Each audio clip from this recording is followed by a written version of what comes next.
What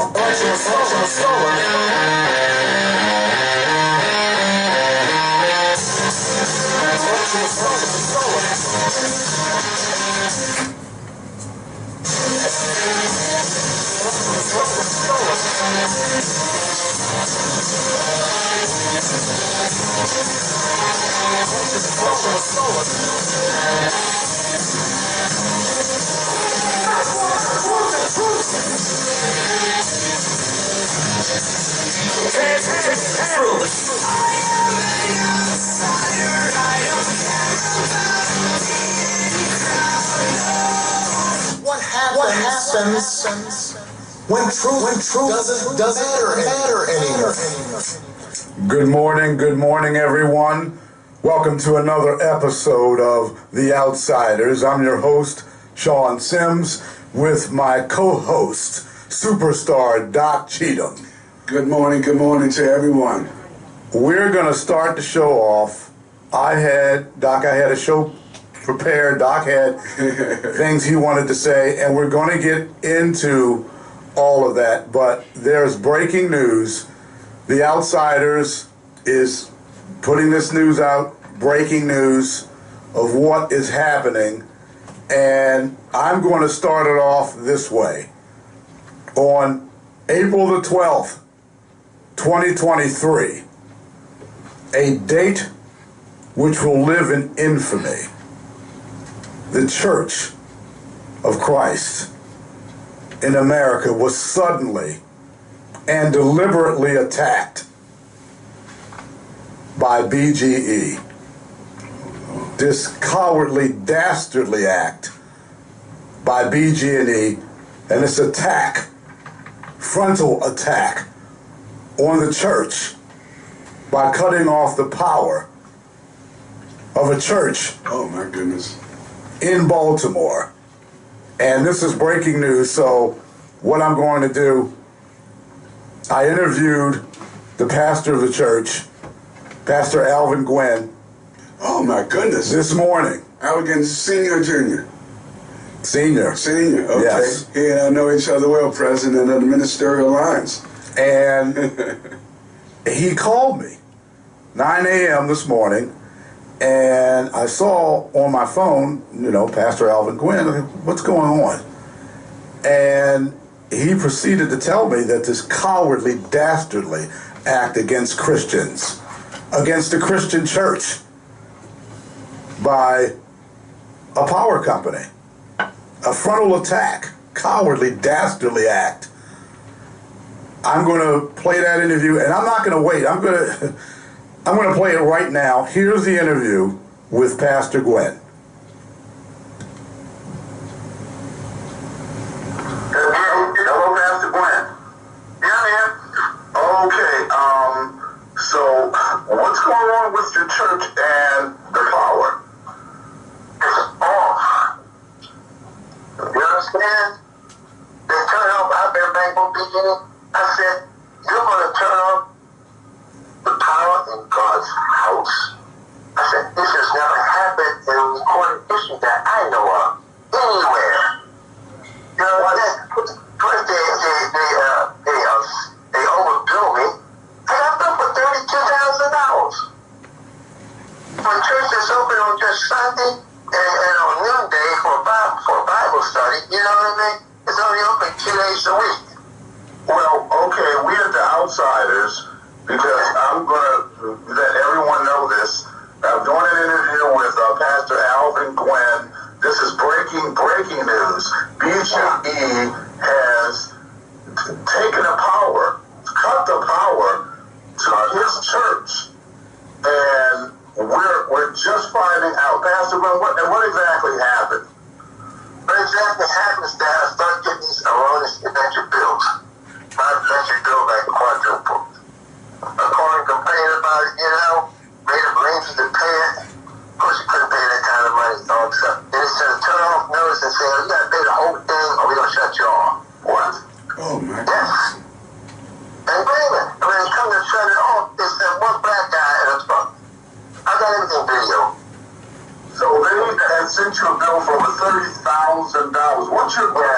What's your normal bill? Oh my God, not even a third of that. And they didn't give any reason. Your bill just tripled out of nowhere. Yeah. And that's right. Well, why do you believe it went up so much? Because I have all my bills for the last 10 years. I got files. As I look at 2022, 2021, you can see what I'm using each month. And they're not reading the meters. Well, but why do you believe it went up so much? What did they... Because I can compare the bills I got for 2023 with the bills I got in 22, 21, 20. I had them all. So you can see that You can physically see the average. You can clock out the average for this month because you have years of bills. I got all the documentation. I have it all. Yeah, it went up to over $30,000 out of nowhere. No, that went up suddenly. I'm not the only one that's across the whole entire city. The state of Maryland right now. Did you know you got 70-some thousand people for powers turned off as I'm talking to you right now? And they treat them the same way, to overbill them? Each one of them. Same thing. Exact same scenario. Did this start, the billing, the overbilling, did this start this month, or was it recent that it started? It started about 30, 40 days ago. About 30 to 40 days ago. Do you know of any events that could have taken place in your church or any other events where that... My church is open from 8 o'clock to 1 o'clock on Sundays, and it's open from 11 o'clock to 1 o'clock on Thursdays. 2 days a week. That's it. Well, this is absolutely incredible. I know. I told the people on the phone at BGE, you're going to shut the power off at a church. Don't you know this has never been done as far as history is that I know it, that any power company anywhere has turned off the power to the house of God. Never. And when I went to try to negotiate, you got to pay the whole thing or nothing. I said, what? First of all, the bill is wrong. You need to make the adjustment on the bill and get it where it belongs. You understand? Yes. This is... And then blame it. And then when they go to cut it off, I didn't get a cut off notice for them. The guy just shows up with a truck. Well, what do you plan on doing at this point? Oh, I'm going to put a press conference together right now, working on that right now. And that town meeting you want to have, create the friendship. Okay, I will talk about that with University Morgan and Peace, and we'll go over that information with them. But we have, this is breaking news. The power. How we go? See how you're reacting? WJC, Channel 2, Fox 45, all their reporters reacted the same way on the phone like you are. They said, what? We can't believe this. This is impossible. You know what I mean? Well, we're getting ready to go on air at 11 o'clock, The Outsiders, WMEG Online Radio, and we're going to put this out on the air because this is something that's never happened. Yeah, and why the black church? Right. Why the black church? And when they said they're selling one guy out to cut the service with a boom truck. You know, and I looked at him, my video of him, he said, you gonna video me? I said, yeah. I said, why are you out here? And where's the rest of your crew? Because you never go up to the boom truck with high voltage up there. There's 2 more extra guys. You gotta have a spider on the ground and all that stuff, you know? We work around high voltage. That guy put his life back where he's going up in that boom truck by himself around high voltage. I sat there and watched him and recorded it. I've been in construction for 50-some years. You never do that. You never see you, a BGE, work on high voltage with one man up in a boom truck with nobody around. Well, that's a health hazard, a health risk. That's the dandy health risk. The man could get killed and nobody be there to lower the boom down or nothing. Wow. Well, Pastor Gwynn, I've known you for a long time. My grandfather, Pastor Joseph Brown, that actually helped to get you in the radio.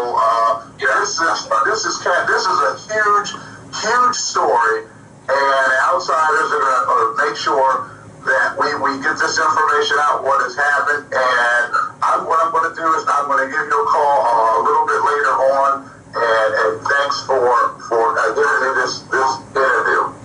But keep in mind one thing. I've never in the history of the United States seen where a utility company cut off the power to any church. But I've been online doing my homework research. I don't see it nowhere.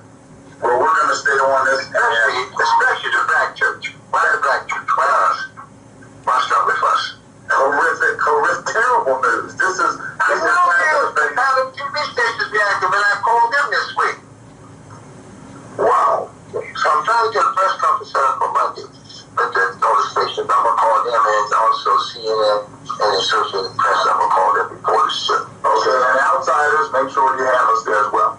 Oh, of course. Okay. Take care. All right, take care. Bye-bye. Bye-bye. That was my interview. That was done this morning. I received a call from a longtime friend, his sons Jonathan and Alvin, friends of mine. We practically grew up together. My granddad, pastor, preacher Joseph Brown, Man of Bible Baptist Church, and the Grace Memorial Hour was his radio ministry, and he helped Pastor Gwynn get into the radio ministry, and our families have been close for a long time, and he's done a lot of good work. And this cowardly, dastardly attack on a church, on Christians, to turn their power off. Doc, what do you think of what you just heard? First, I'm really commending you for the great interview that you did and the information that Reverend Dr. Gwynn shared with us. I'm saddened to hear about it. I'm not surprised, but I am saddened. Maybe I can make it a little personal, folks. I lost my Jaguar as a result of BG&E refusing to pay for an automobile that they caused my car to go into a hole. And I just hope that, enough of us in the civil rights community will come to the rescue of Reverend Dr. Gwynn and the individuals that are members of the church. But this just shows that we got to be ever cautious and ever alert as what's happening in our community. And thanks to this radio show that it was broken in the news with it, we just need to do the right thing. As they said in the movie on Untouchables, what are we prepared to do? We need to be prepared to go to this press conference and do what needs to be done to rectify the injustice done to this church.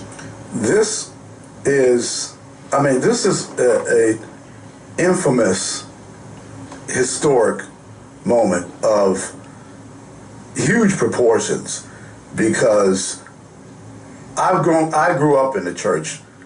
My family was a church family. My grandfather was a pastor of a church, so I had a spotlight on me ever since I was a little one.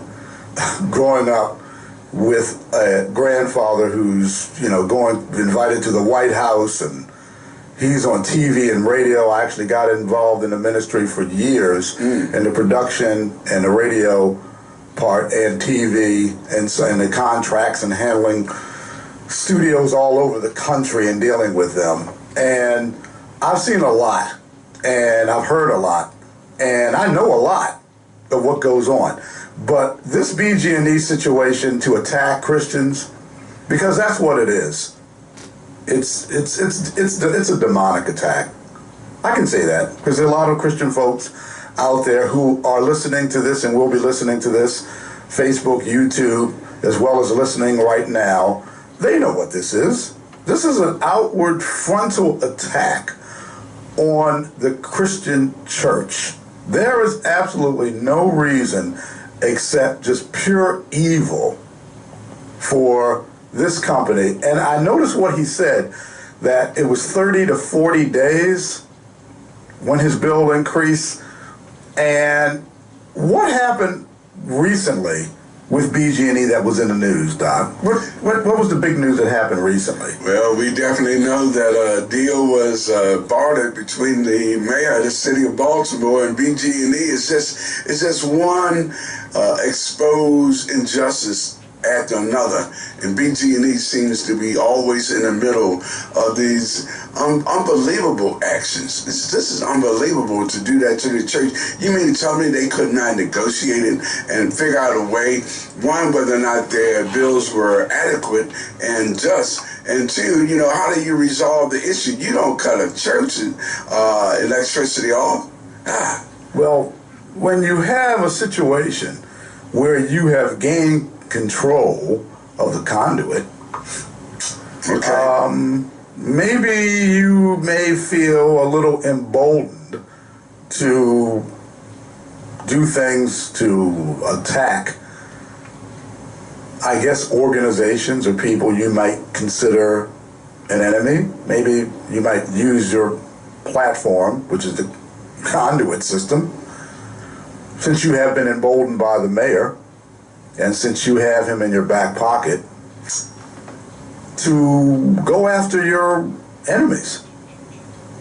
This is a dangerous, dangerous time we're living in. And thanks to Slim Shady, because I'm going to put this partly blame on him, which is giving BG&E an emboldenment to go after the Christian church. And those Christians out there who are listening, and not just Christian, anyone who's of faith. The Muslim church could be next. Buddhists could be next too. I mean, whatever people are of faith, whatever faith you believe in, mine is in Jesus Christ, is my personal Savior. That's what I believe. But we as citizens, we have a right to worship any way we want to worship. And if you are a pastor or a minister, or whatever you may be, an imam or whatever, if you are a leader in a religious setting and you have an issue with a corporation, secular, because of issues that you don't like as a citizen and you're exercising your right, and this attack, now BG&E can, let us know, hey, maybe they made a mistake, and they can get in touch with us. You can get in touch with the outsiders really easy. Call the studio, 443-267-6558. Leave a message and let us know, hey, this is all wrong, guys. This never happened. And correct us if we're wrong. But this situation, Doc, is, I was just taken aback where you just have such a frontal attack on the Christian church.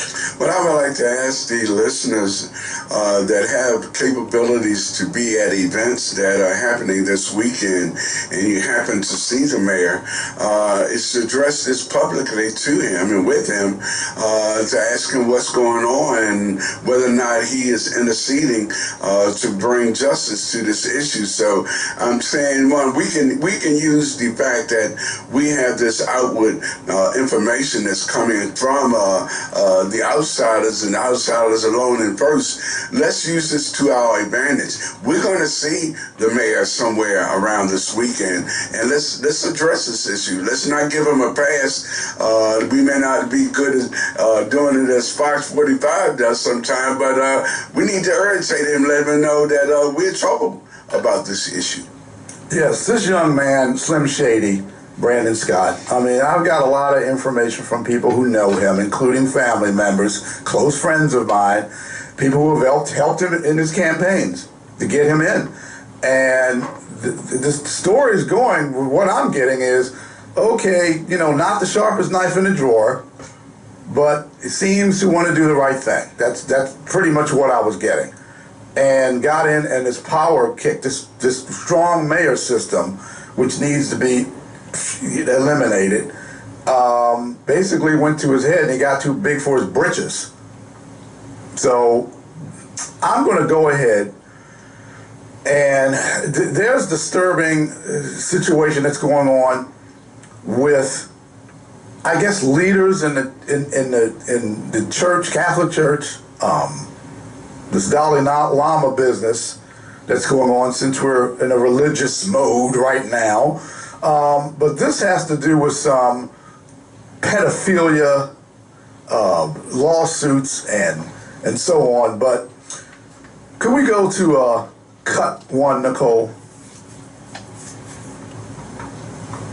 Let's go to the video. And this is what he's in the news for. Oh, that's sweet. Why them two dudes got masks on? They bleeding booted on.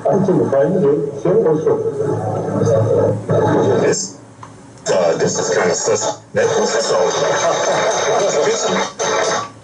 is an act of love. Yeah.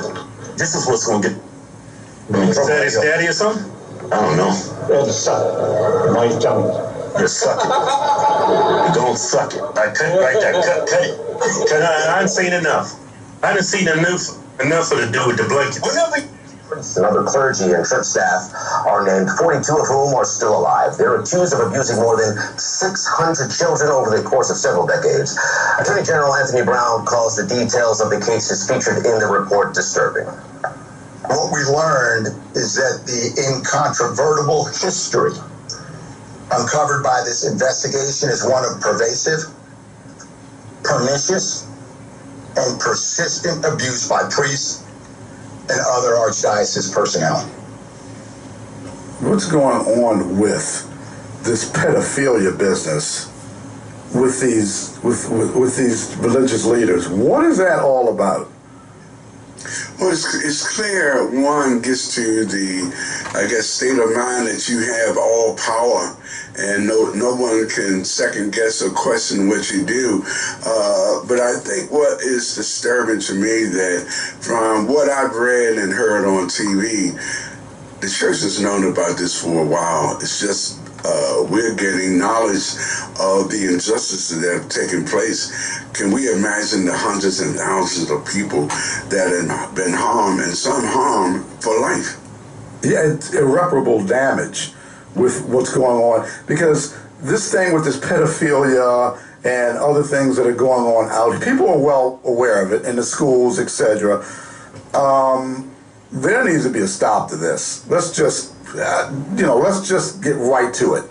There needs to be a stop to this. People who have been letting this go, this attack on people who are, involved in the church as far as kids in the Catholic Church, what happened, and they're beginning to rectify the situation on what happened there. And this BG&E attack on the people of the church, again, it's an attack on the people of the church. This attack coming from a secular organization, attack on a Christian church by cutting the power to Leaden Hall Baptist Church, cutting the power, Pastor Gwynn's church, and then an attack from the people who are within the church, the leaders on the people, again, an attack on the people of the church, just the younger people, the innocent, the children. And this definitely has to stop. And the fact that they're going through with this and the lawsuit and all the success it's having, that is good news. One thing I guess I would add, there are at least 3 that I know of ministerial groups, and I would hope this would be an opportunity for all 3 to come together to help, I guess, Pastor Gwynn and his congregation through these troubling times, but to show support. Oftentimes, those of us that are in the civil rights era, we get different attacks on us, but what is relieving mentally is that you know that there are some people praying for you that are with you and standing with you, not behind you, because oftentimes they're behind you, you can't see them, but they're standing with them. And I'm saying at this point, the different ministerial groups that we have in Baltimore and the faith-based groups, this is a time when we need to come together and support one of our own. I agree wholeheartedly. And what's been going on with the city,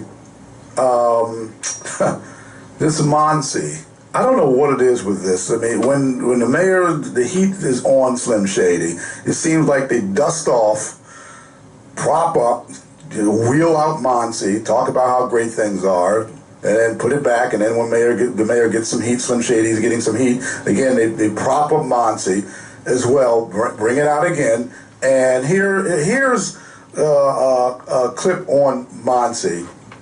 Cut 2, Nicole, thanks. Hold on, because Mr. Rock is in my way. Rock, get out of the way so Nicole can put my clip on. President Scott is touting the success of the Group Violence Reduction Strategy run by the Mayor's Office of Neighborhood Safety and Engagement. These numbers stand as proof that service provision is the backbone of this strategy, and that Baltimoreans are willing to step away from the life when given the opportunity.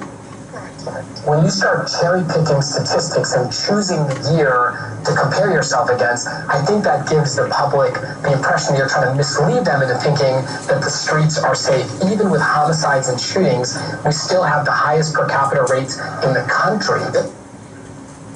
Yes, but the rates of shootings are ridiculous. It's through the roof. Because the situation with the violent criminals being, again, emboldened when you say, hey, that brain of yours, it doesn't mature until you're 25 and we're not going to do anything. I prosecute you. So you're emboldening the violent criminals with this way of thinking. And again, this Monty program gets wheeled out. And you know what? There was no mention of a car being shot up downtown in the middle of the street. A gunman gets out, opens fire on a car, riddles it with bullets, totals the car. Car's totaled.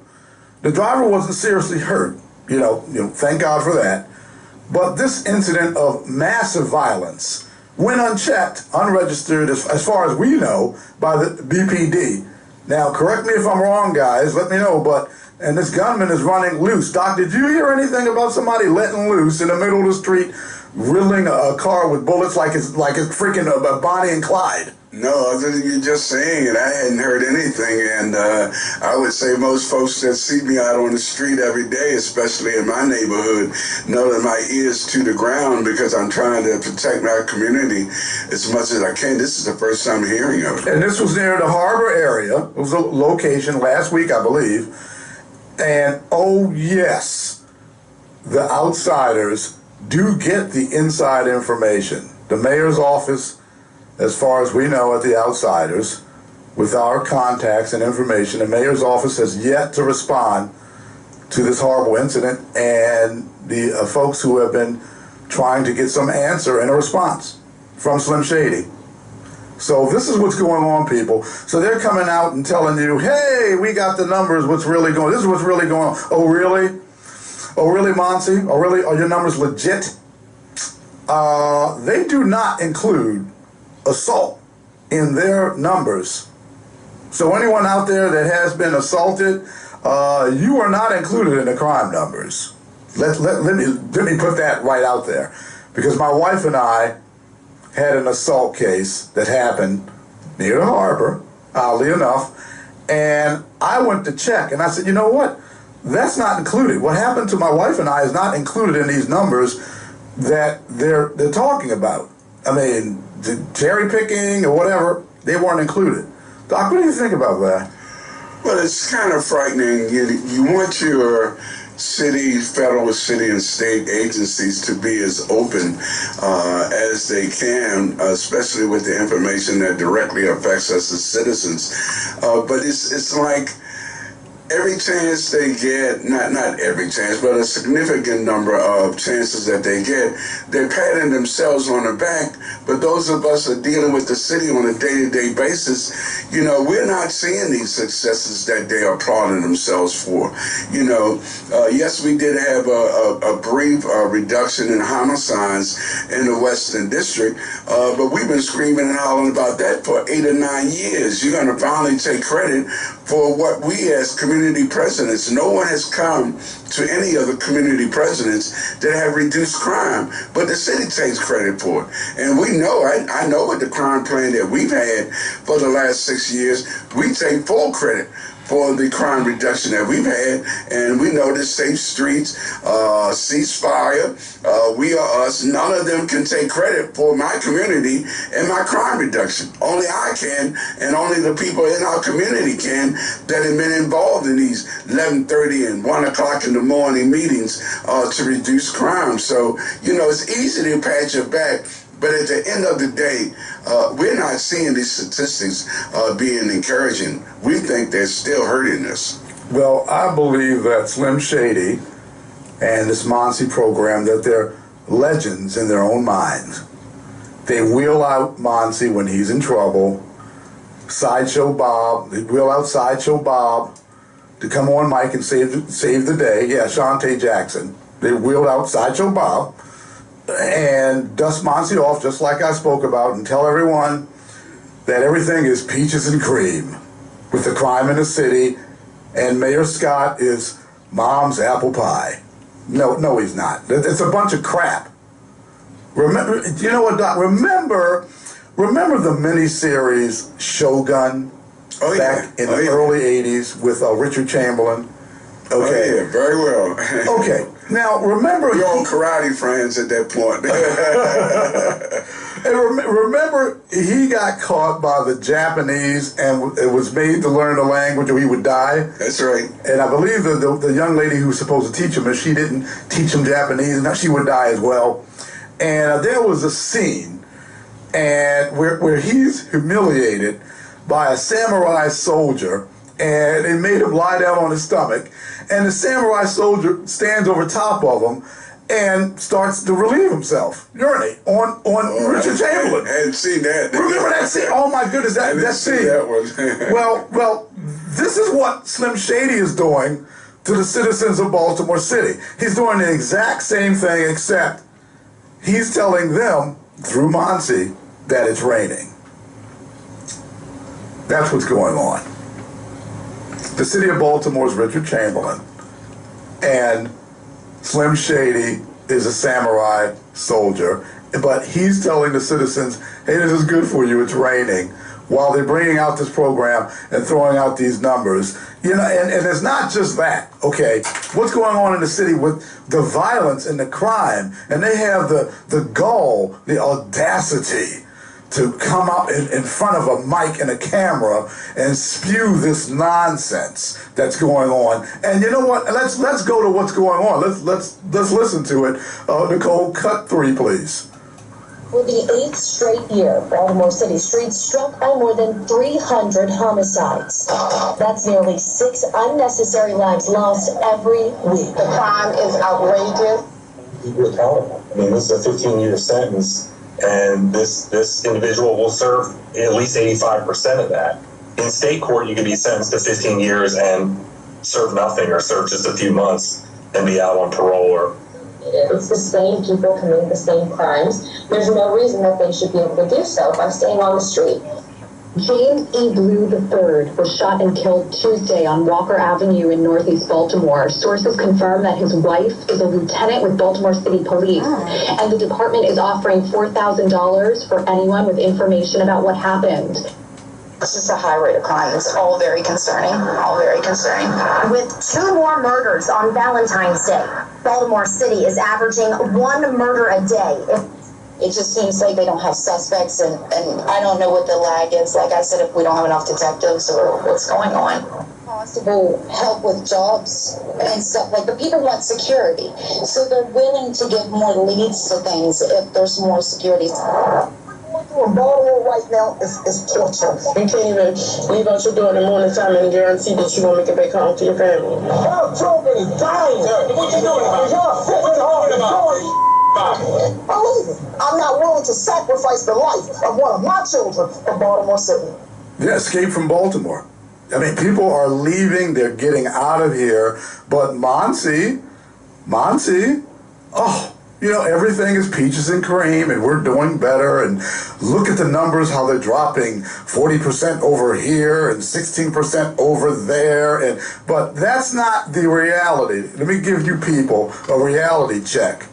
okay? I'm talking about Monty. I don't have to give the citizens of Baltimore City a reality check because they live through it every day. But I'm going to give Sideshow Bob and Slim Shady a reality check. The reality check is this. People are leaving the city because the mayor is a hot mess, okay? Dumb as a daggone bag of bricks. Doesn't know what he's doing. The city's getting worse. Well, this crime went down and this crime rate went down. No, you're not reporting assaults, Jack. You're not reporting the assaults that are going on in the city. So your numbers, as far as I'm concerned, and I'm a numbers guy. I was in mortgages and finances. I looked at numbers all day long for 18 years plus. And your numbers suck. They're bogus because you're not including the assaults. That skews everything you're saying. Doc, what do you think of that? Because I'm ranting a smidge.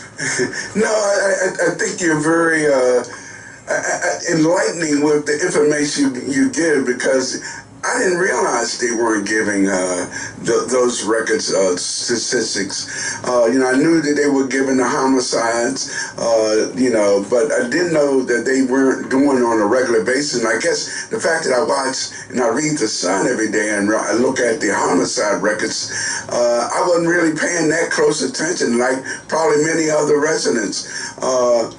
You expose this stuff to us that we need to know, but at the same time, you folks that are getting paid to do this on a day-to-day basis, you've known about it. Why aren't you giving us the full story? Give us the rest of the story by Paul Harvey. Exactly. Give us the full story. See, this is how it works. When you go over statistics and numbers and you leave out, you should see they've got all these dots on the map for assaults. But the number of dots on the map is not there. It's blank. Wow. Hey, Shantae. Hey, Sideshow Bob.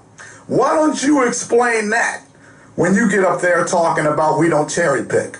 That is the epitome of cherry picking. So you just peeped your whole card. You're phony. No, how can anybody take you serious? I can't take Brandon seriously. How can anybody take you seriously, Shantae Jackson? That's right. I'm calling you out. I saw the interviews. Well, we're not cherry picking. We want to help the people. We're not cherry picking. Yes, you are cherry picking. That's exactly what you're doing. Slim Shady, what he's doing and what he did is run his mouth during his campaign for mayor, making big promises that his narrow shoulders could not hold up. Pause. A little bit of a dramatic pause. Nicole, cut 4, please.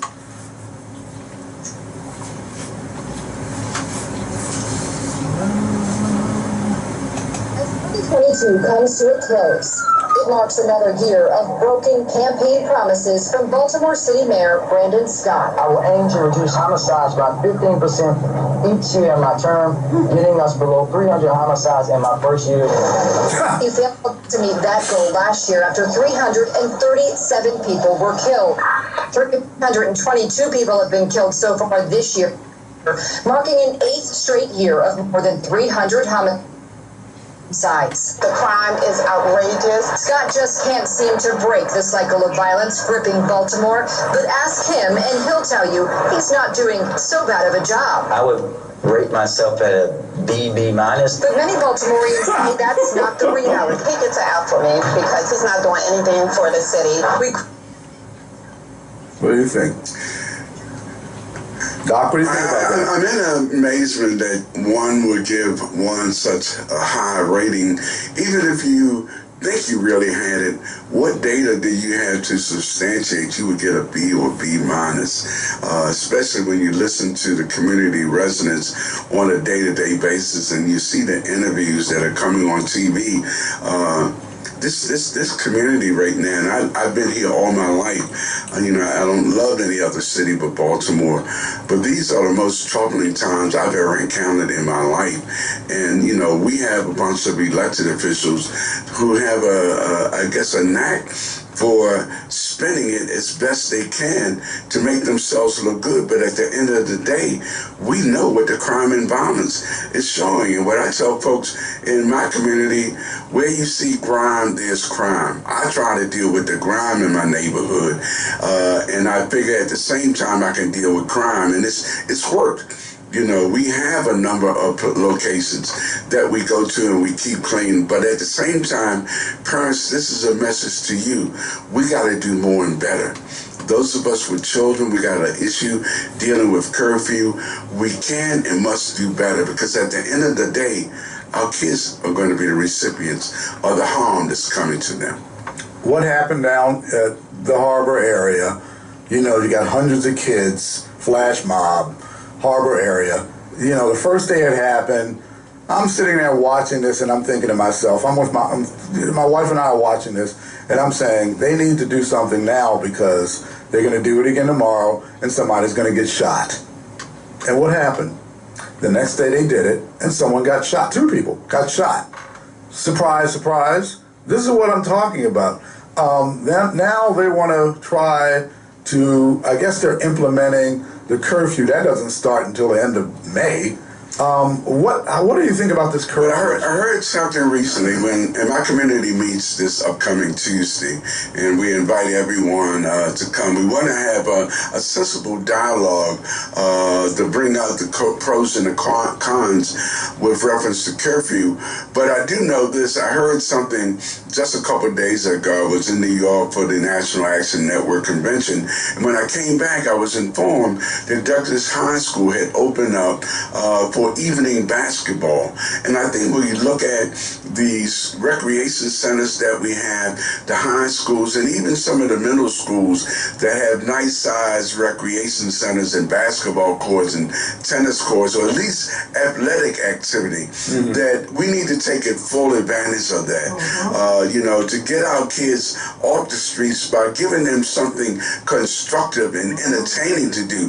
Just don't open up a restaurant. I have 2 of the worst ill-equipped recreation centers, and both of them happen to be on Bentlow Street. There's nothing in either one. One is called Bentlow, one is called Easterwood. There's nothing in it. They have more people to come to the rec center a few blocks from me on Saturdays for the older people like me, and then for the churches on Sunday. But during the day and during the evenings, the kids have nowhere to go. I'm saying open up these high schools, open up these rec centers, and we must do more and better by the parents. Parents, we got to do better. We are not mentoring these kids, and some of these problems we can alleviate if we get more actively involved.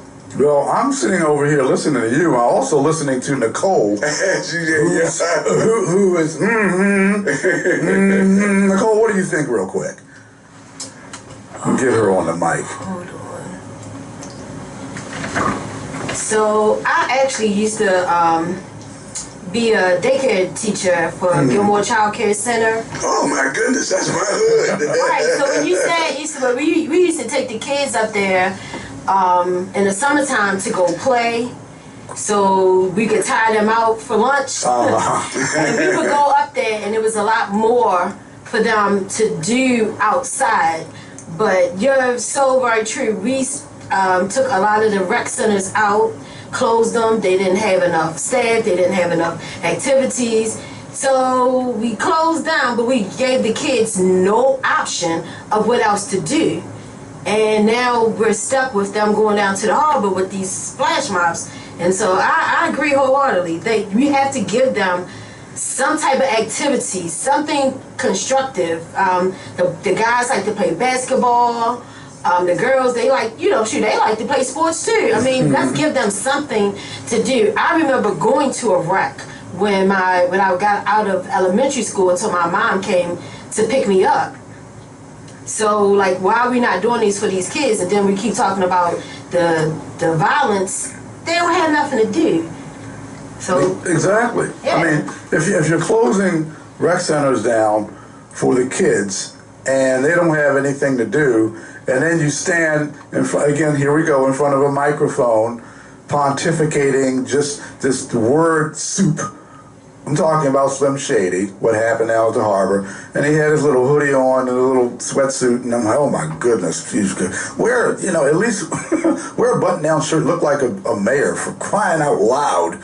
And he's just rambling on and on and on, saying nothing. And the bottom line is, you have to give the kids something to do, you idiot. I mean, I'm just calling like it is. He's an idiot. Give them something to do. This is not rocket science. How are you having such a difficult time doing your job? First of all, I digress. Okay, you should have been canned 3 to 6 months in if you were working for a corporation. They would have fired him 3 to 6 months in. And I strongly believe that there should be a mechanism. There's a mechanism now to get rid of the mayor. There's a mechanism to do that. But it's you got to jump through a lot of hoops, and you need the city council involved and all of this other business, and they're not going to do anything. They're going to just let them keep running roughshod.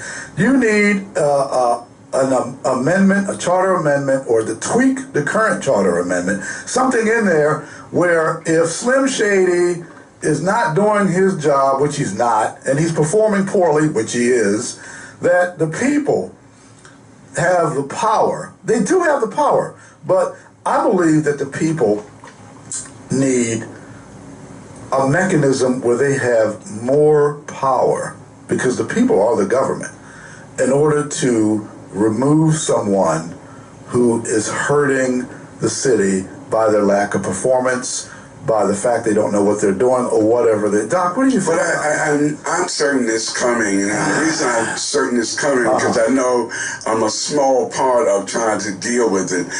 Yes, term limits was our first step. Many of us are saying and have said that now we need to go to the next level, and that is recall. We need to be able to recall the folks that we make a mistake by electing them because they talk the best, they dress the best, but at the end of the day, the results aren't there. So we need to look at, one, what do we expect of our elected officials? We have right now, we have a report card that we'll be happy to send you, and it doesn't prejudice you one way or another. It just gives you 20 issues that you can judge the mayor, the controller, the president of the council, and members of the council. You can rate all of them on 20 specific issues that affect all of us, and on your own, you can rate whether or not you feel your elected official is worthy of being elected or not being reelected. And I'm saying we got to begin to critique what our elected officials are doing. Yes. And we got to know at the end of the day that they represent us. We pay them, and they should be representing us, not telling us what they want. They should be listening to what we need and then bringing it to the table. And I feel right now, my majority of the folks that I see in the city council, majority of them need not be reelected. I think they all have tossed a good game, but at the end of the day, I know the things that I'm dealing with. I'm dealing with not having a food market. Well, we have a state senator. He's been elected now to his 8th year. Well, guess what? Most of us that have been in food deserts have been in, guess what? A food desert for 8 years during his entire term. Can we ask the question, what have you done to address this? It's 8 years that we've not had a food market. You know, some of the things that are happening in our community needs to be exposed. You know, the fact that the Western District, we've averaged 50 homicides a year, that we have 50 open-air drug markets just in one zip code. You know, if you really begin to critique what our officials are not doing, it would send a message to you that more of you listening need to run for office and bring to the table the energy, the intellect that you have, and the activism that's going to turn the city around. I'm not leaving here.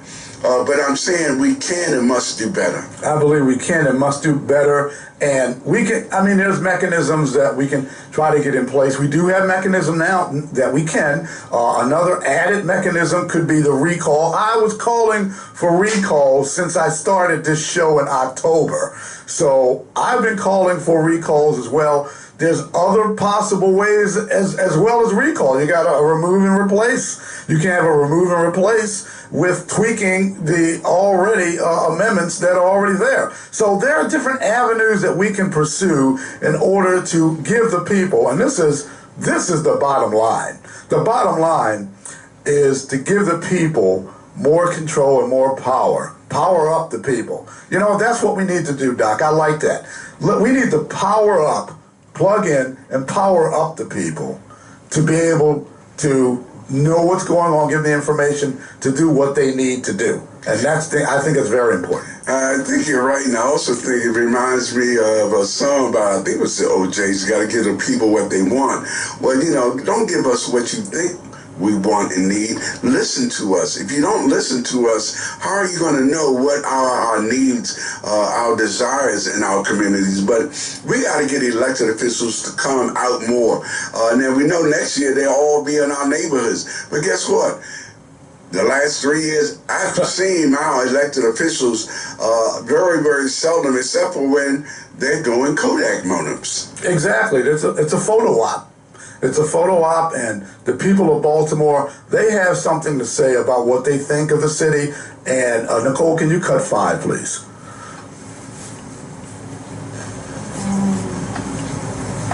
Sorry. You got it, because I can play it. Hold on. Okay. Here we go. Okay, here we go. Baltimore is a state of emergency right now. What is the state of Baltimore? This is extreme. Nothing in this city is being done. It's falling apart. It's here in the Western District where the city claims crime is on the decline. It's not safe for nobody. But for those who live and work in this district, the violence is still here. My cousin got killed at 17. Why are so many people getting killed? For one, it's more guns on the street than it is police. The kids feel at this point there's no consequences. You got kids killing kids out here like they fighting in a war. They're cutting programs, they're cutting funding, and then they expect us to come back out here in society and win. Would you give the city a D? I would give it a D-. Did I give the city an F? I give you guys an F. The whole administration for this whole city is an F. Well, that's what the citizens, some are saying. Actually, a lot are saying that. When I go to the barbershop, and I'll mention it, when I go to the barbershop, and that is, Doc, you know, that's where you get the real. That's right. It's at the barbershop. Barbershop and the beauty salon. And the beauty salon. People have dialogue with each other. And they can't stand Slim Shady. I don't know any. I mean, I'll say it again and again and again because I'm asking, and I keep asking, what do you think of, you know, Slim Shady? What do you think of Mayor Scott, Brandon Scott? And I get the same response back. And a lot of the response that comes back to me, I mean, I could say it, but, you know, we're on online radio, but, you know, I try to keep my Christianity intact. And the cursing, the words, the names that are used to describe what people think of him. I mean, they call him everything but a child of God. But I would say this one thing, and I think this is the 4th month that I brought this to the table, and it's as a result of the group that I have that deal with crime on a day-to-day basis. And we sincerely believe, we know that Baltimore has failed for at least 40 years in identifying how all the drugs were coming in. And it wasn't an accident. For decades, we were called the heroin capital of the United States. 10%? Well, my group and I have come to the realization, looking at this since December, we honestly believe the guns that come into Baltimore City, we believe it's coming from the port. And we would ask our federal representatives, Cardin, Van Hollen, Infume, and the rest, we're asking for an immediate investigation of what's coming in to the port of Baltimore. We know that we've never been able to to identify where was the heroin coming from, and we failed in that regard. But we're thinking now, our kids have guns in our houses. They're not in trash cans. They're not in the front. They're in our houses. But the acquisition of these guns is coming from somewhere, and we don't think it's 95. We think it's coming from the port. Well, they need to do something. Get off of your hind ponces. Get off of your butts and do something about what's going on with the situation with the port. Doc, I think you make a very, very good point. And just one more, we got one more thing I want to talk about before we go off. And I think this needs to be said. You don't have to worry about that, Nicole. I'm going to go ahead and play this. Now, Mayor Brandon Scott is trying to stay out of it. First, an important reminder. We questioned him on the issue. Do you support Question K? So again, I think you and I have talked about this. Mayor Scott not saying whether he supports Question K itself, just term limits. They and David Williams of the Taxpayer Protection Alliance are questioning Mayor Scott bypassing the board in the conduit deal with BGE. I don't know why there's such a rush by the mayor to do this deal, and something just stinks. And so, yes, you might lose your incentive, but that doesn't mean that you're going to lose an opportunity. The pages of the plan detail connecting the squeegee kids to community navigators who will hold them accountable. Who those navigators are remains unclear. To agree with residents' anger aimed at the city's leadership and what he calls their failure to address crime. They need to do better, and they need to do more, and right now, they are failures. It marks another year of broken campaign promises from Baltimore City Mayor Brandon Scott. I will aim to reduce homicides by 15% each year in my term, getting us below 300 homicides in my first year.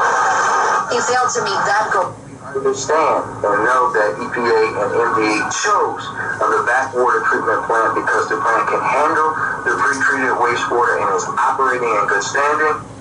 It's a significant amount. This is we're one of multiple places around the country that's going to be taking it on. Yeah. As crime continues to climb across the city, the number of crime fighters continues to fall. We were nowhere prepared for the volume of needles that we were finding. According to the CDC, discarded drug needles can lead to the spread of several diseases, including hepatitis and HIV. Others. In a suit against Baltimore City over the $15 million in funding going towards Clean Core, a new initiative that encouraged residents to pick up trash.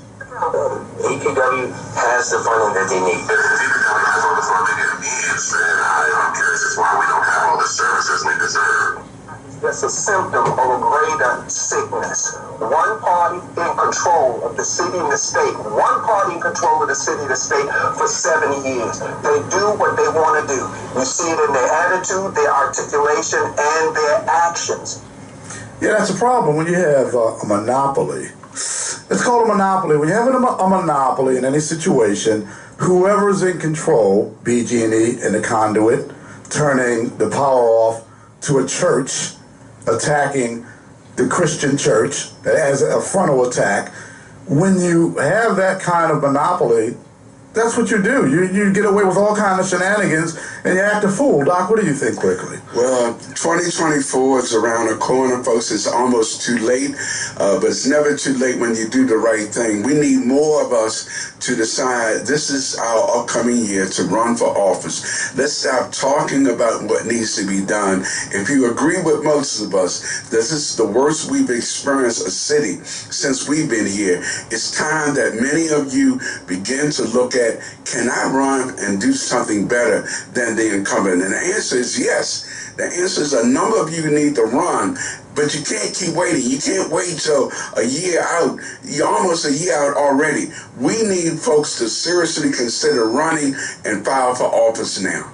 Psalm 23, though I walk through the valley of the shadow of death, I will fear no evil, and I will fear no BGE. I like that. Everyone, it's been another episode of The Outsiders. Thanks for listening, watching, and take care. God bless.